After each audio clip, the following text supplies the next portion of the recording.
Assalamualaikum. Here's your science teacher, Ruzma Iqbal. I hope you all are doing well. So, today we are having our first lecture that is starting from page number 83 and 84. Okay? So, we are going to cover two topics. First one is structure of earth and the second one is sources of water on earth. Before starting main topic, we need to know about two terms. First one is geology and second one is geologist. So what is geology? Geology is actually derived from two words. It is made up of two words. First word is geo, that means earth, and second word is logy, that means study. So the study of earth is called geology. Means that you are studying in this chapter about the earth.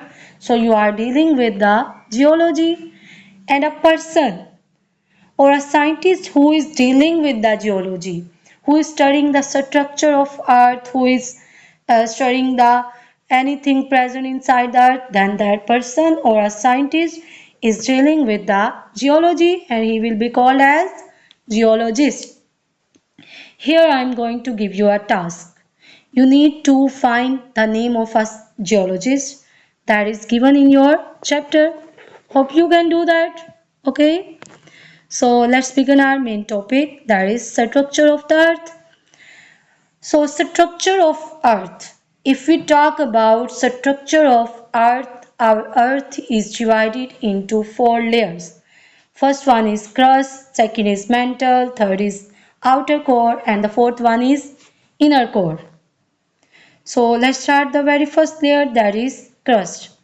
Crust is the outermost. It is present outside of the earth. It actually acts like a shell of the earth. It is that layer of the earth on which we are living, on which we are uh, growing plants, on which we are constructing our houses, building our factories. Everything that we are doing it on this layer, that is crust. Okay? So, what is crust made up of? It is actually made up of rocks that are hard in nature. Rocks are actually always hard. So, it is made up of hard rocks. So, due to its appearance, its properties, we have divided the crust into different regions. There are oceans. You know that oceans are large bodies that contain water. Okay. After oceans, there comes islands. Islands are actually dry part of land, but they are present at the center of the seas or in the middle of the seas. These are not the part of the actual dry land. The actual dry land are called as continents. Continents, and we have divided our earth into seven continents. Okay, and after there is mountains. You know that hills, anything that is above the main crust or main surface of the earth. Okay, so here comes the main objective or main question for the objective purpose, that what is the thickness of the crust. You need to know that our crust is about 70 kilometer thick, and you also need to learn this figure. Okay, so our second layer is mantle.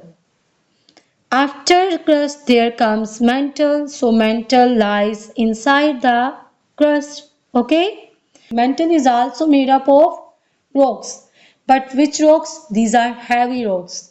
As compared to crust, rocks of mantles are heavy. Okay. And here also it is an important part of the objective, that what is the thickest part of the earth? What is the thickest part of earth out of the four layers? Mantle is the most thickest part of the earth. Okay. So what is its thickness? Its thickness is ranging in from 70 kilometer to 2891 kilometers. Okay. You need to learn these 2 points. What is the thickest part and what is the thickness of the mantle? Let's start. So third layer, that is outer core. After mantle there comes outer core. It is the third layer. It lies inside the mantle and it is a very hot layer.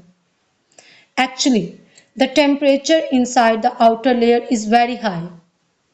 So, due to high temperature, its rocks get melted and these are present in the form of liquid matter. And that liquid we usually called as magma. Okay? Due to high temperature, these rocks are getting melted and this melted matter, that is liquid matter, molten matter, we call it magma. So, it is an important point which part of earth, which layer of earth contain liquid matter, that is outer core. Okay. So you need to make objectives. Okay. Okay, now the third very important point is thickness. How much outer core is thick? It is ranging from 2891 kilometer to 5150 kilometers. Okay. Our fourth layer is inner core. It is the innermost layer. It is present at the innermost part of the earth. So it is at the center of the earth. When you cut the earth, the central part is the inner core, and it is also the hottest part. Its temperature is higher than that of outer core, but a very unique property is that beside having high temperature than outer core, its matter is present in solid rocks. So here is question arising, why the matter of inner core is existing in the solid form beside having high temperature as compared to outer core. So a very interesting answer is that beside having high temperature, pressure is also very high in the inner core. Due to high pressure, matter get compressed and due to compression it gets converted into solid matter. Hope you are getting understand. Okay. So what is its thickness? Its thickness is ranging from 5150 kilometer to 6731 kilometer. So now we are going to start our second topic, that is sources of water on earth. So water is very important natural resource and it is the most abundant resource that is present on the earth. It is covering actually 71% of the earth. Out of the earth's surface, 71% is containing water and only 29% is present in the form of dry part. So this 71% of earth is divided into different sources that are oceans, rivers and streams, standing water, groundwater and fresh water.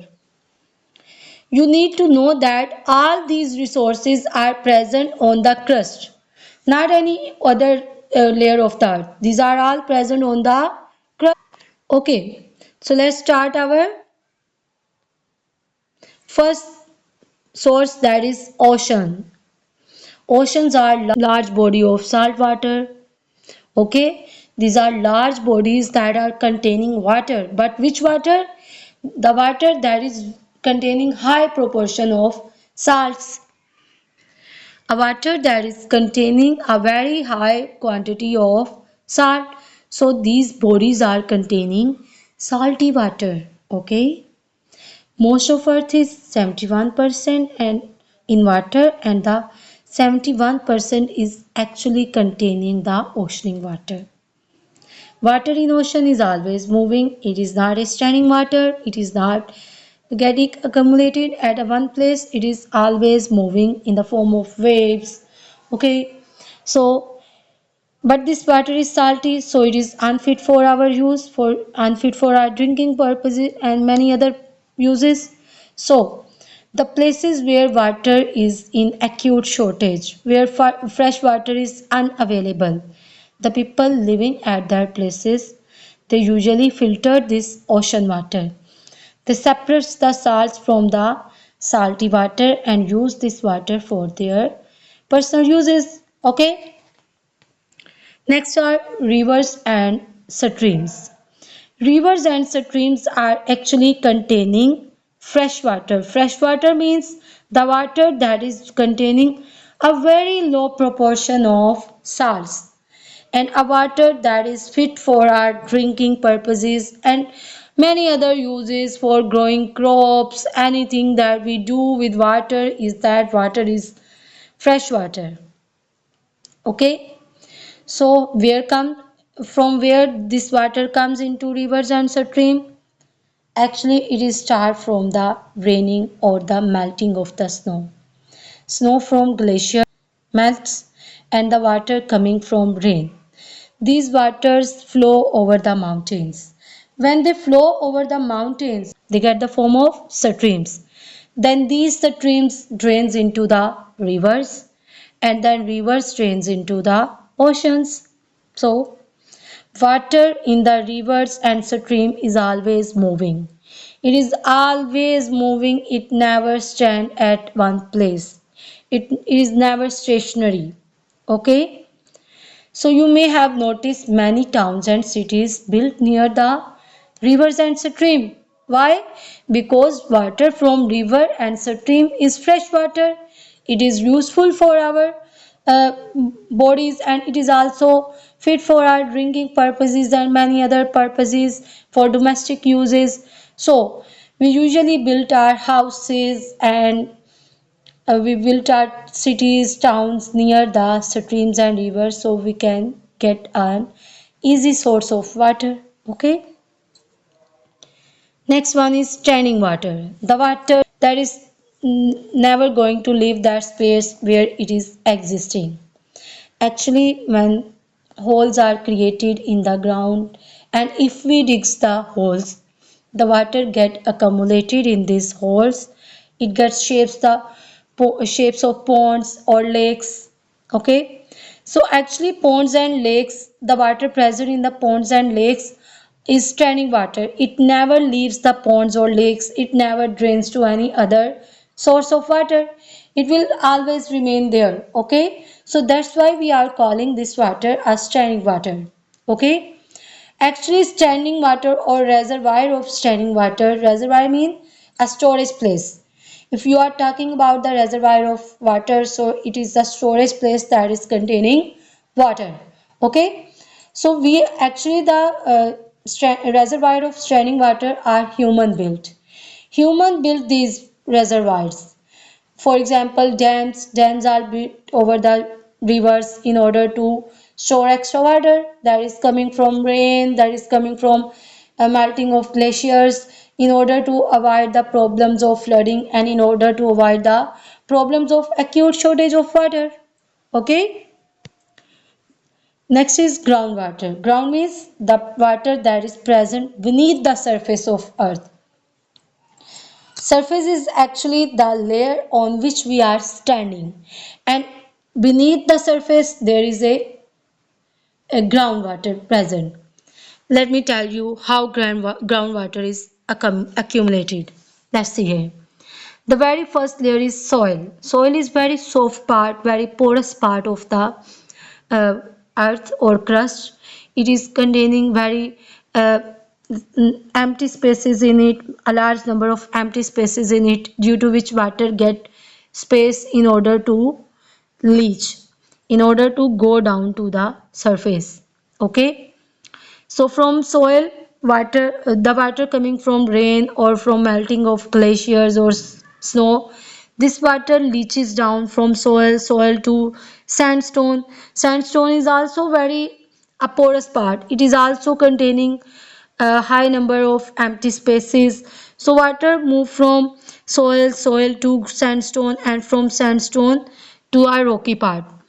Rocky part is a hard part and water can't leave this surface. So water start getting accumulated over the rocky part.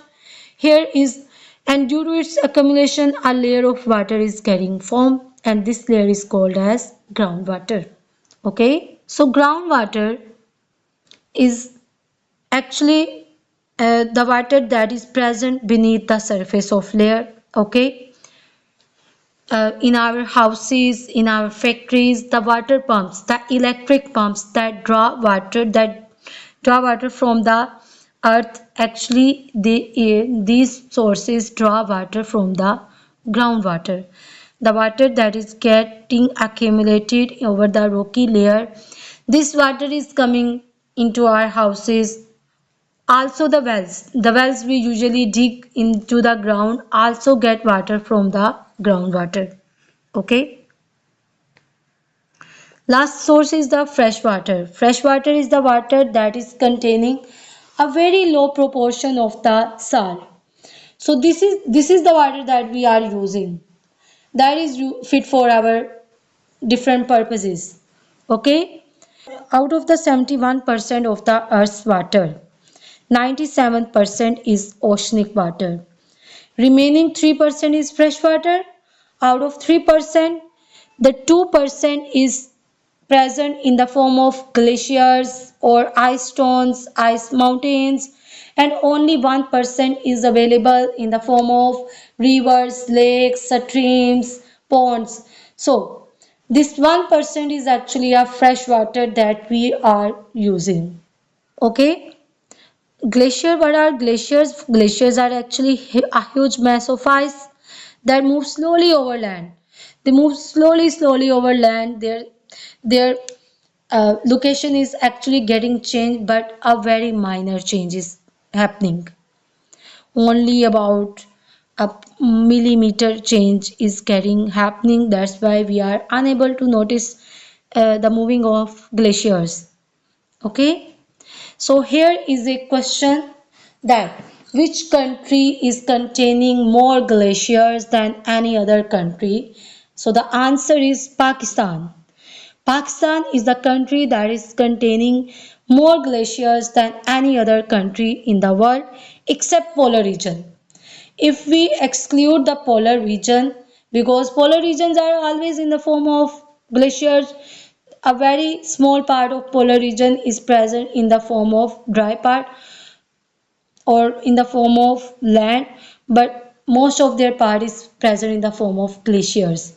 So if we exclude polar region, in these remaining region of the world, Pakistan is the only country that is containing more glaciers than any other country. Okay, so we are done with our two topics.